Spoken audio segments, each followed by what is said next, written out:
एक बार द्रोणाचार्य जी, द्रोणाचार्य नाम सुना है? द्रोणाचार्य जी और द्रुपद, द्रौपदी के पिता द्रुपद, ये जब पढ़ रहे थे गुरुकुल में, तो द्रोणाचार्य जी और द्रुपद साथ ही पढ़ रहे थे गुरुकुल में। राजा और राजकुमार और गरीब बड़ा सब एक साथ पढ़ते थे।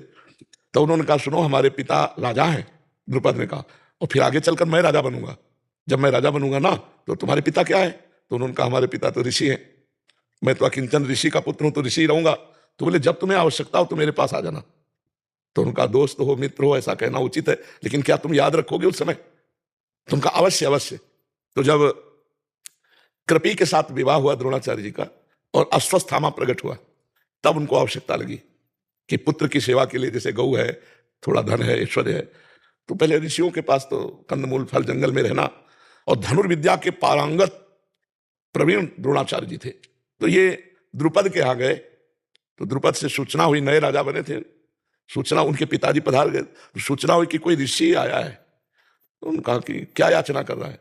बोले, कह रहा है महाराज द्रुपद हमारे मित्र, में मिलना चाहता हूं। तो जब सामने आया तो पहचान गए द्रोणाचार्य, पर मृग चर्म लगा हुआ है और कहा वो राजा के पद में। तो उनका दोस्त पहचाना, बोले, तुम्हें शर्म नहीं आती दोस्त कहते हुए? मैं एक राजा और तुम एक भिक्षुक। नहीं, हम तुम गुरुकुल में पढ़े, शायद आपको ध्यान। बोले, मैं पता हूं, गुरुकुल में बच्चे रूप में हम पढ़े हैं, लेकिन इस समय मैं राजा हूं। तो उनका, हमारी दोस्ती स्वीकार नहीं की तुमने?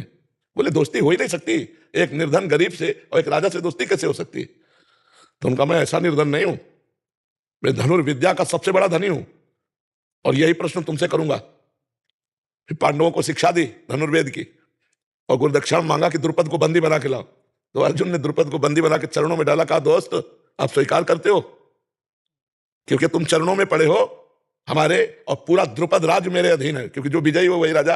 अब बोलो, जाओ, तुम्हारे प्राण बख्शते हैं, तुम्हें राज्य बख्शते हैं, आधे राज्य का कर हमको दिया करो आके।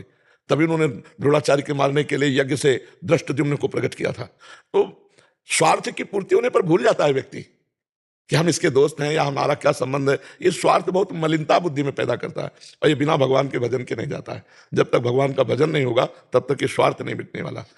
सुर नर मुनि सबकी यह रीति, स्वार्थ लाग करे सब प्रीति।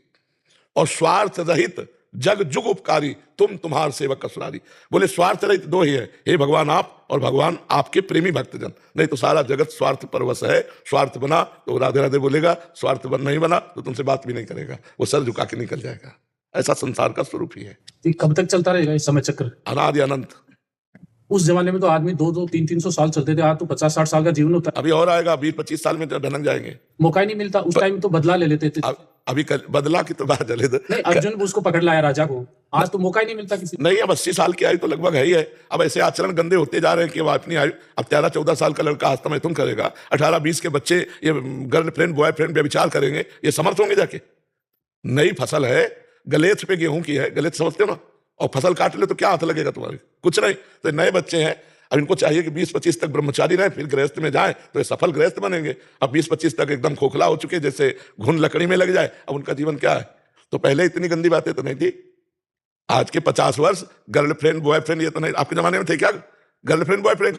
हाँ, तो मोबाइल नहीं था, गंदी बातें सीखने के चांस नहीं थे। तो एक गांव में देखो तो 10-20 लड़का ऐसे नजर आते थे हष्टपुष्ट। अब चर्बी है, हष्टपुष्ट नहीं है। जो मोटे भी है ना, तो वो चर्बी है, उसे हष्टपुष्टता नहीं कहते।